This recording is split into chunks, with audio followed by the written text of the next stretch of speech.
Yuk subscribe yuk.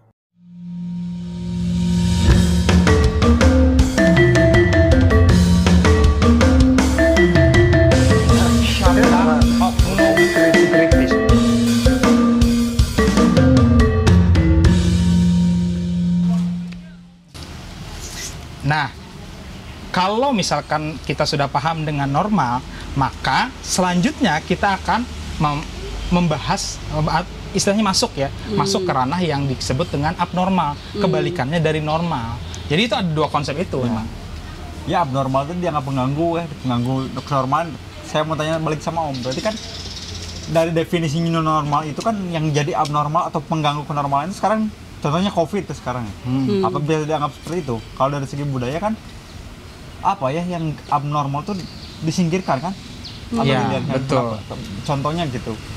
Orang yang mungkin banyak sekarang yang dulu kan pakai cadar juga diabnormalkan, betul. Tapi sekarang semua pakai cadar. Nah, itu dia. Itu dia menarik. Jadi dianggap normal kan? Betul, menarik itu. Jadi tergantung kondisinya juga. Nah, jadi pada dasarnya karena lagi-lagi normal itu adalah kesepakatan, saat semua orang bersepakat sesuatu hal itu adalah bagian dari normal, maka kebalikannya adalah abnormal. Contoh, misalkan kamu main di Lembang itu floating market. Di situ uang kertas kita tidak berlaku, uang rupiah tidak berlaku kan? Iya, yang berlaku betul. adalah Yang koin. koin, Kenapa bisa terjadi? Karena semua orang menyepakati. sepakat. Waduh. Kok nggak bisa lihat pelanginya? Iya, Nah, iya. jadi pada dasarnya konsep normal sendiri itu adalah bagian dari budaya yang digunakan untuk membatasi, menguatkan identitas. Identitas siapa? Identitas si kelompok itu. Iya. Misalkan tadi orang Jepang, Jepang itu adalah yang misalkan begitu. Disiplin gitu ya, Ya. tegas gitu. Yang kan. Sunda adalah yang kemana? Ya, ada ini, ada patokannya gitu. Gimana gitu? Basa-basi. Basa-basi itu tadi. Waduh. Mau nggak? Tapi nantinya mau. Aduh, takut dah. Kok ibu Kalau sih? orang Arab kayak gitu, kalau mau ya enggak gitu. Basa-basi entar. Iya sih, benar. Ternyata lapar juga dia. Tapi Eropa mah nggak ada basa-basi ya? Iya. Setahu saya begitu sih. Oke. pernah ke Eropa? Belum. Gimana caranya? Waduh. Pernah ke Eropa tapi dalam mimpi yang Oh, iya sih, sempurna. iya. Itu apa ya? Nggak tahu lagunya. Nyambung sih. Tahu itu Peter Pan kan? Peter Pan. Oh, Jadi yang Peter ngajarin Pan. kenormalan itu berarti ada institusinya ya Om ya? Nah itu dia. Normal itu sendiri adalah bagian dari budaya yang memang diturunkan turun-temurun. Jadi kamu brojol aja, udah tuh mulai tuh orang tua kita. Institusi pertama adalah orang tua. Orang tua kita yang ini loh, kamu boleh begini, kamu boleh begini, kamu nggak boleh begini, kamu nggak boleh begitu. Oke. Oh ini kamu perempuan. Oh. Ini Perempuan Alfian ini ternyata laki-laki. Kenapa laki-laki? Karena ada penisnya, gitu ya. Jadi karena ada, ini anak lahir. Apa ini? Suaranya lucu. Itu anak siapa? Anak Oe. siapa? Itu kayaknya anak turunan Chinese. Oh, Chinese. Karena pas begitu Oe, lahir, oe, oe. gitu. Saya. Kalau koe Jawa. Kalau Timur Tengah anak. Ada lainnya. Nggak ngerti lagi. Pusing banget. Kalau Eropa seriosa gimana? Enggak lah, enggak gitu. Aduh.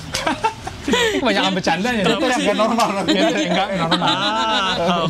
Oke, bayi lahir. Jadi saat bayi lahir dilihat, dia punya alat kelamin atau kelaminnya adalah punya penis. Jadi ini digolongkan. Dalam budaya kita, dalam kesepakatan manusia-manusia di tempat kita lah ya, ini adalah disebut laki-laki. Karena disebut laki-laki, ikutlah nilai-nilai, kualitas-kualitas yang ada dalam diri laki-laki. Contoh, berambut pendek, pakai celana, nggak boleh nangis, harus kuat. Anak kecil, laki-laki jatuh, kuat. Betul? Sakit, kumat. Itu adalah bentuk awal dari penormalan tadi. Dinormalkan, kamu teh laki-laki jadi harus begini. Gede dikit, dimasukin ke dalam sangkar. Bukan. Iya. Bubung kali, bubung. Bubung kali. Ya karena punya Ya juga sih benar. dimasukkan ke ekskul bela diri. Pencak Kalau silat yang perempuan jangan. Tetangganya tuh orang tuanya punya anak perempuan mau masukin ke tempat bela diri, tapi kan biasanya mulut tetangga lebih berbahaya daripada ular Mulut tetangga berbisa. ya. Nah, iya, Mulut tetangga lebih berbahaya daripada Tetep ya. selimut tetangga ya. Aduh. Selimut tetangga kalau nggak ada Iya. partner. Iya. udah. Jangan begitu. Ya, jadi paham ya maksudnya ya. Jadi Paham. jadi mulai kita kecil itu tuh dibentuk terus dibentuk di pahat. Kita itu seperti kalau iya bisa dibilang seperti kayu, bisa dibilang seperti batu. Atau kertas kosong. Apapun yang ditulis. pahat. Oh ya. Bener juga Bener sih. Konsentrasinya bagus. Karena banyak mengaji. Masya Allah, kita banyak mengkaji. Mengkaji. Kalau kita mengkaji Iya. gibah gitu. Gibah maksudnya. Mengkaji orang ini Bukan gimana? bukan gibah, fokus grup discussion. Oh, fokus group discussion. Iya. Luar biasa. Itu ada bahasa Inggrisnya. Istilah bahasa Arab yang sudah ada bahasa Inggrisnya. Oh, sih. Bahasa Indonesianya apa? Rumpi. Rumpi no secret ya. Acara. Cara itu yang lain gitu Iya, yang lain. maaf. Berarti Om kalau kayak gitu berarti bisa dipetakan bahwa normal itu mayoritas dan abnormal itu minoritas seperti itu. Nah, itu dia. Satu lingkup tertentu berarti Om. Gimana? Satu wilayah tertentu gitu. Normalnya kan kan? Ah, Ya hati-hati, ya hati-hati. Keras banget. jadi karena memang normal itu adalah bagian dari minoritas.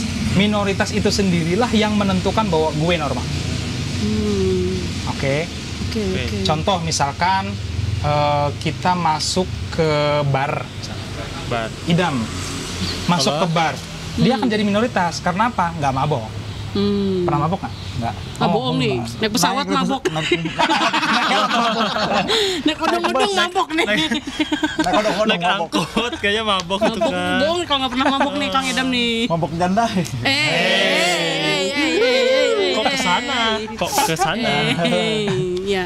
Jadi kalau itu ada mayoritas di satu tempat itu ada mayoritas, dialah yang menentukan norma itu sendiri. Iya. Jadi minoritas akan merasa tersingkirkan. Jadi secara tidak langsung merasa tersingkirkan. Dengan apa? Dengan biasanya wacana-wacana. Nah, inilah yang menurut salah satu filsuf dari Prancis namanya Michel Foucault. Oh, Michelle. Michel Foucault. Fuknya biasa aja Om. Foucault. Fuknya biasa aja. Oh, jangan pakai P. Jangan, oke, jangan. Itu dia mengatakan ini adalah wacana. Ini anak-anak muda nih sekarang salah menggunakan definisi wacana ya. Iya. Makna wacana. Wacana. Ini wacana yang asli adalah bahwa ada satu hal yang disepakati oleh si mayoritas dan itu menjadi sebuah kebenaran. Oke. Bukan kebenaran sebenarnya, menjadi sebuah ya wacana ya. Ya, kesepakatan. Sebuah hal yang menjadi standar tertentu. Paham maksudnya? Oke. Oke. Misalkan wacana di Indonesia adalah laki-laki harus dengan perempuan. Betul. Ya. Saat ada orang di sekitar kita yang laki-laki dengan laki-laki atau laki-laki dengan kucing, Kucingnya laki-laki. Bukan normal.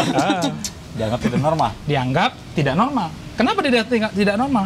Karena Normalnya. Minoritas itu. karena wacananya Oh, wacana. menghendaki bahwa lu laki-laki, lu punya penis harus dengan yang punya vagina, Ah, gitu. I see. Paham maksudnya ya? Iya, iya, iya. Nah, karena di dalam masyarakat kita itu apa? Saling berkuasa ya.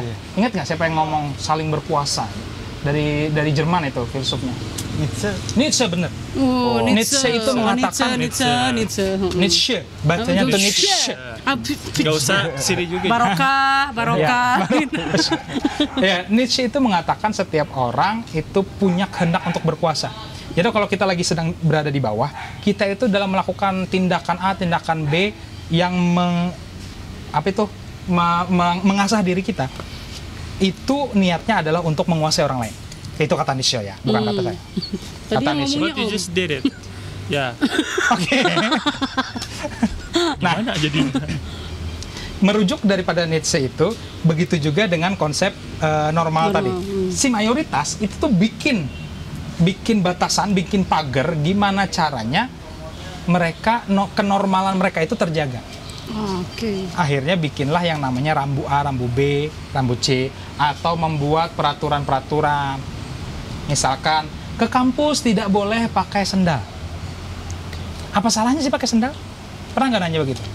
Iya sih. Ya, Tapi benar mungkin juga. karena Tidak apa? sopan Nggak sopan katanya. ya. Tidak Iya, sopan. katanya nggak sopan. Definisi sopan itu kita Nah, tanyakan. itu di definisi sopan. Muncul Itu. lagi yang baru.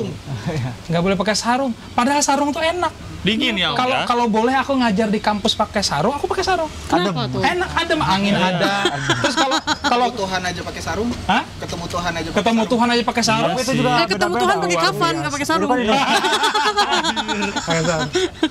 Serem banget. Pakai sarung tuh enak kalau misalkan kebelet pipis tinggal. Iya. Itu kan Sirkulasi enak. udara lancar ya. Situasi udah lancar, enak gitu. Kenapa tidak boleh? Apa hubungannya? Itu dia. Di situ adalah bahasa anak zaman sekarang itu kan aturan, peraturan, atau undang-undang dan lain sebagainya. Tapi itu adalah cara orang-orang normal untuk membatasi supaya si abnormal tidak masuk. Kebayang ke kampus misalkan, bebas kumaha terserah gimana kamu, harus ada translate-nya. Iya, betul. Karena audiens kita Indonesia. Indonesia Raya merdeka merdeka, Dan hiduplah iya, Indonesia. siap. Nasionalis ya. Nasionalis. Jadi kebayang kalau misalkan terserah bebas mau apa aja ke kampus. Ada yang pakai kaos singlet, Betul. ada yang pakai tank top. Betul. Ya kalau cewek, demen om juga. Mahasiswa silakan pakai tank top nggak apa-apa. Pakai rok ini tidak apa-apa. Aduh, bahaya. Yang begini nih. Nah, Ini calon. Kayak gini. Calon apa? Calon sarjana. Calon sarjana. Udah ibu dong. Amin ya, bentar lagi. Amin, amin. Paham kan maksudnya? Iya, Jadi iya, iya. pada dasarnya kalau kita melihat sisi positifnya, wacana-wacana yang dibentuk oleh orang normal itu adalah untuk sebenarnya mendisiplinkan lian, sang lian tadi, orang lain, orang outsider. Tapi negatifnya adalah semakin kita ngegrup, semakin kita memperkuat ininya, insidernya, itu akan semakin kita mengucilkan orang lain. Berarti berpotensi juga ada tindasan dari yang mayoritas itu ya Om? Itu terhadap- dia Bulian yang kayak gitu kan. Iya, betul. yang paling kita harus kritisi adalah di situ bahwa mereka membentuk grup-grup sebenarnya untuk apa? Untuk menguatkan diri mereka dan untuk menindas orang lain. Itu yang harus kita hindari. Ekstrim.